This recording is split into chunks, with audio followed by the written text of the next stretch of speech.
മൂന്നാർ നല്ലതണ്ണി മേഖലയിൽ നിന്നും ശുചിമുറി മാലിന്യം ശേഖരിച്ച ശേഷം നല്ലതണ്ണി മാലിന്യ സംസ്കരണ കേന്ദ്രത്തിന് സമീപം തേയിലത്തോട്ടത്തിൽ മാലിന്യം തള്ളിയ സംഭവത്തിൽ നടപടിയുമായി മൂന്നാർ പഞ്ചായത്ത്.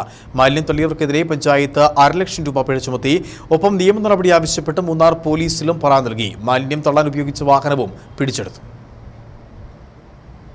കഴിഞ്ഞ ദിവസമായിരുന്നു പരാതികൾക്കിടവരുത്തിയ സംഭവം നടന്നത്. മൂന്നാർ നല്ലതണ്ണി മേഖലയിൽ നിന്നും സംസ്കരിക്കുവാനായി ശേഖരിച്ച ശുചിമുറി മാലിന്യമാണ് നല്ലതണ്ണി മാലിന്യ സംസ്കരണ കേന്ദ്രത്തിന് സമീപം തേയിലത്തോട്ടത്തിൽ തള്ളിയത്.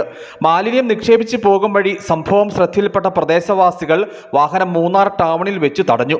വാഹനത്തിലുണ്ടായിരുന്നവരെ ചോദ്യം ചെയ്തതോടെ മാലിന്യം തേയിലത്തോട്ടത്തിൽ തള്ളിയതായി സമ്മതിച്ചു. പിന്നീട് പഞ്ചായത്ത് വിഷയത്തിൽ ഇടപെട്ടു.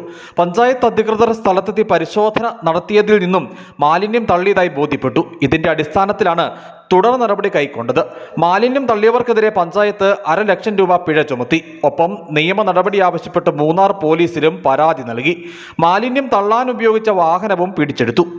போய் பரிசோதிச்சதில் அவங்க செப்டிக் டேங்க் வேஸ்ட்டு தேயிலைக்காட்டுக்குள்ளே ஒழிச்சு விட்ருக்காங்கிறது தெரிஞ்சிச்சு.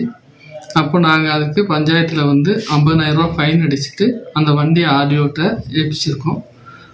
வண்டியை பற்றிக்குள்ள நடவடி ஆர்டிஓ செய்வார். நாங்கள் பஞ்சாயத்துக்கு எங்களுக்கு மினிமம் செப்டிக் டேங்க் வேஸ்ட்டு ரோட்லேயோ இப்போ பப்ளிக் இடத்துலையோ விடுறவங்களுக்கு 50,000 രൂപ മിനിമം ഫൈൻ അടിക്കാൻ சொல்லியிருக்காங்க. அந்த ഫൈൻ நாங்கள் ഈടാക്കിയിരിക്കും.